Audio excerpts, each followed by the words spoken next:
The UFC White House event is scheduled for the 14th of June, and Dana White has recently come out and said they are starting matchmaking now.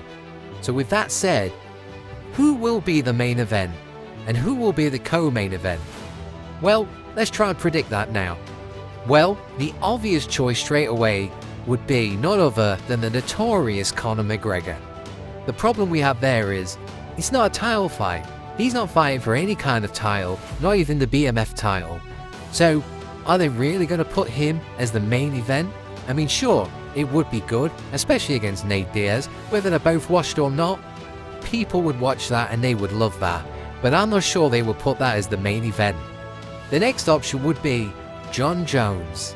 Yes, Jon Jones at the White House, and I guess you would put him up against none other than Alex Pereira. That is right up there with the top choice in my opinion. Jon Jones, an American, probably the greatest UFC fighter that's ever existed, against Alex Pereira, the fan favorite and probably one of the most scariest MMA fighters to do it. Now you could make this for a title, probably an interim title at heavyweight, or maybe the UFC would strip Tom Aspinall while he's injured and they fight for the heavyweight title. But Jon Jones, is he reliable? Dana White has even said that he's not sure Jon Jones can be trusted to main event the White House. And that is why my final choice, and I think this is the most realistic choice for the main event, is Ilia Topuria. That's right, you put him in there. He is back now, he's sorted out his problems, and he is a beast. And you put him up against Justin Gaethje for the lightweight title. Wow, tell me that is not the event.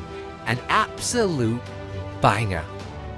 Justin Gaethje, an American, so that helps with the White House event. Plus, they are animals. That fight will not go the distance. Someone will get knocked out and pure violence. And that is why this is the main event. I'm locking it in, the main event of the UFC White House event. So, who do we think would be the co-main event? Well, we've already mentioned Conor McGregor, and I just cannot imagine that he would co-main to anybody. I don't think his ego would let him do it. This is my personal opinion, but I don't think he'll do it. I then thought Sean O'Malley versus Peter Yan for the championship belt. A rematch, and it would be a banger. It would be a great fight, but I'm also sure that's the fight as well. And then it dawned on me, a fight that nearly happened but they was pulled out due to injury, and that is Kayla Harrison versus Amanda Nunes. Amanda Nunes, the greatest female fighter to ever exist, to fight for the championship against Kayla Harrison, who could be even better. Why not put a woman's title fight that big as a co-main event? I think he's right. I don't think we even need to think any further. I think that is the co-main event, and the main event, we have cracked it.